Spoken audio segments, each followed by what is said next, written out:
Sherry, you okay? Sherry?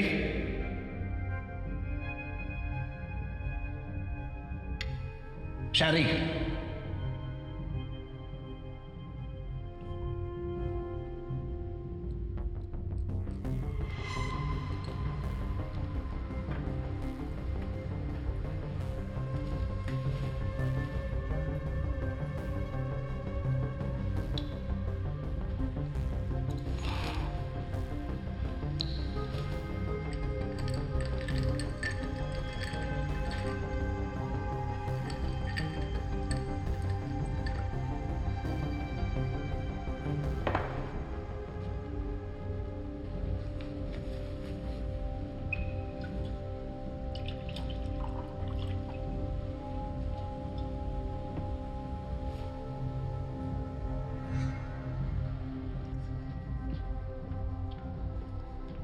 You okay? Yeah.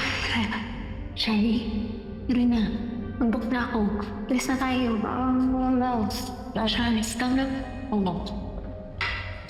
Sherry, tama na. May pasok pa bukas.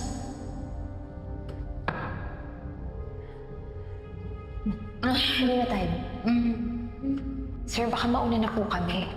May pasok pa po kami bukas eh. Nandiyan yung driver ko. Pwede mo kayo pahatid. Talaga po ba? Mas safe yan. Sure po ba? Walang problema. Tapusin ko lang to. Besides, you're celebrating, right? Oh. Cheers. Cheers. Congratulations. Thank you po.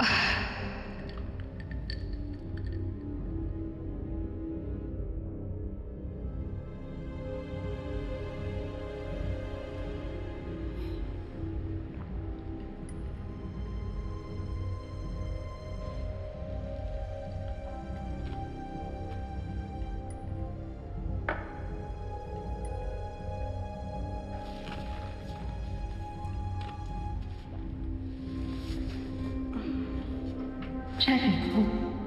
Sherry? Tara na talaga. Eh, nako, tara na. Tara na. Sherry? Sherry? Kumusta? Sherry? She okay? Oh, ikaw. Are you okay?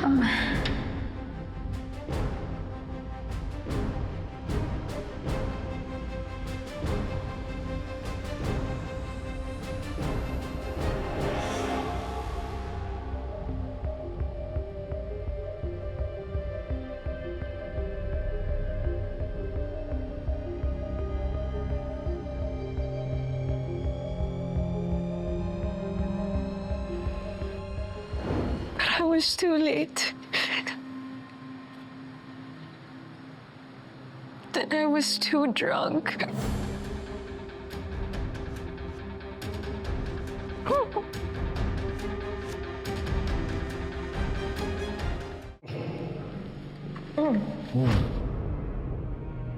Ako na po, sir. Sorry. Charles, restroom lang ako, ha? Tapos alis na tayo.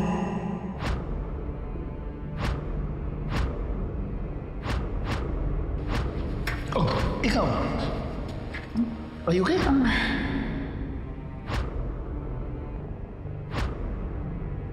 I was too late.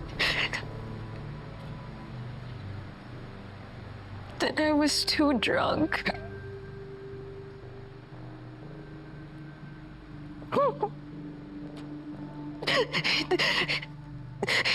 Hindi ko alam kung ano yung dapat kong gawin, pero deep inside na rin alam ko na may masamang nangyari. At wala kang ginawa.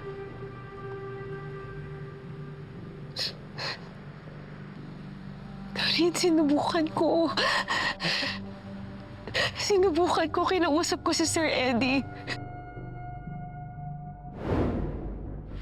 Sherry.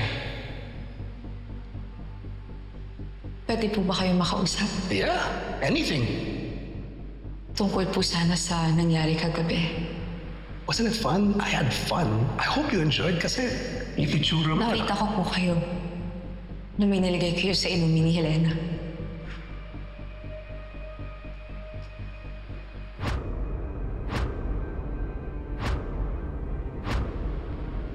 At umalis po kayo na parang walang mali si Helena. Stop. Okay, I don't know where you're getting this. Wala akong nilagay na kahit ano sa inumin ni Helena. You were so wasted. I'd be surprised if you actually saw anything at all. You're mistaken. May nakita po talaga ako. Nakita ko po na bit-bit niyo po si Helena palabas.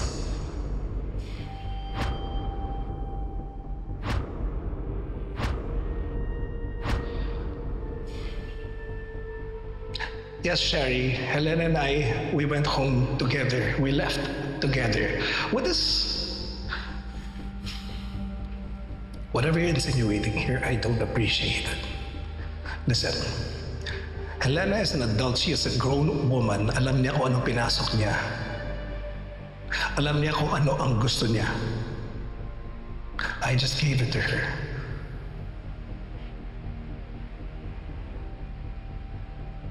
Ginawa niyo po yun behind Miss Velma's back. Helena did what she did to get on my good side. What is this about?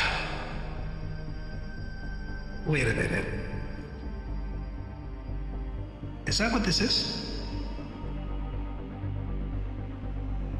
Are you trying to get to my good side?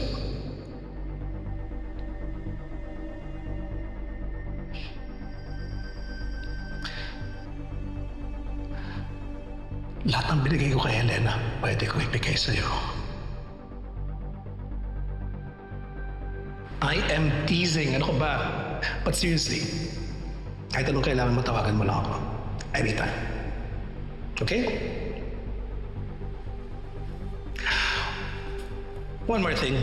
I really don't appreciate you slinging around these serious accusations. It could seriously damage your reputation and hurt your career. We don't want that. I suggest you drop it. There is no story here.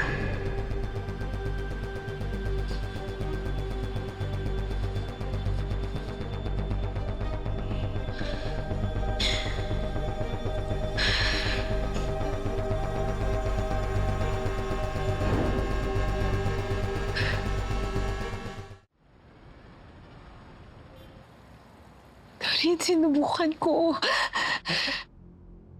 sinubukan ko. Kinausap ko si Sir Eddie.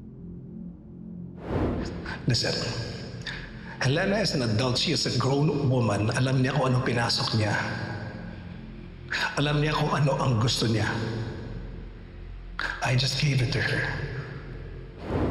Sigurado ka ba, Helena? Si Sir Eddie yung gumawa nito sa akin, Shari. Helena, of all people na gagawa sa'yo ng masama, si Sir Eddie talaga. Bait-bait ng tao. Helena, baka pagsisiyan mo yung binibintang mo. Shari, totoo yung sinasabi ko. Sigurado ka ba talaga? Baka naman ikaw yung unang lumapit sa kanya at nilandi mo siya kaya akala niya okay lang. Shari, hindi ako ganyan. Kaya nga ako nagsabi sa'yo kasi akala ko ikaw yung unang makakaintindi sa akin. Pero naiintindihan ko? Naiintindihan ko na may pangarap ka. Kaya mo inahas si Sir Eddie, hindi ba? At let me guess, kapag hindi ko yung pinili niya, iba-blackmail mo siya? Shari! Aminin mo na, Helena. Aminin mo! Aminin mo na may gusto ka kay Sir Eddie. At sa tingin mo kapag nagpakita ka ng motibo sa kanya, mamahalin ka niya pabalik. At siguro gusto mong i-replace si Miss Velma, no? Shari, gusto mong maging narinahan dito. Kal, tulungan mo ako, please. Kaya sila nag-aas mo naman. Shari, please, tulungan mo ako. Shari!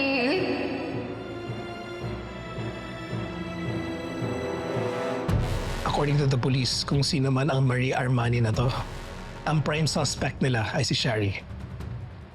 She's going to jail. Thank you, Alex, for your help.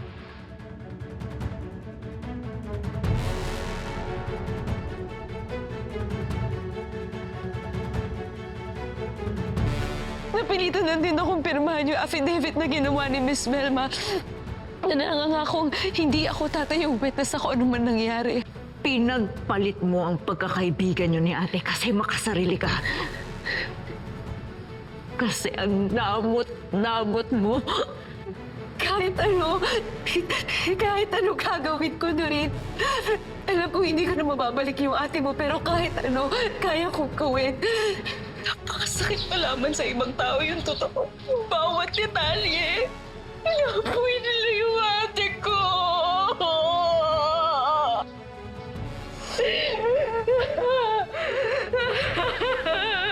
Aminin mo lahat. Ako si Shari de Jesus. At inaamin ko na nakita ko si Sir Eddie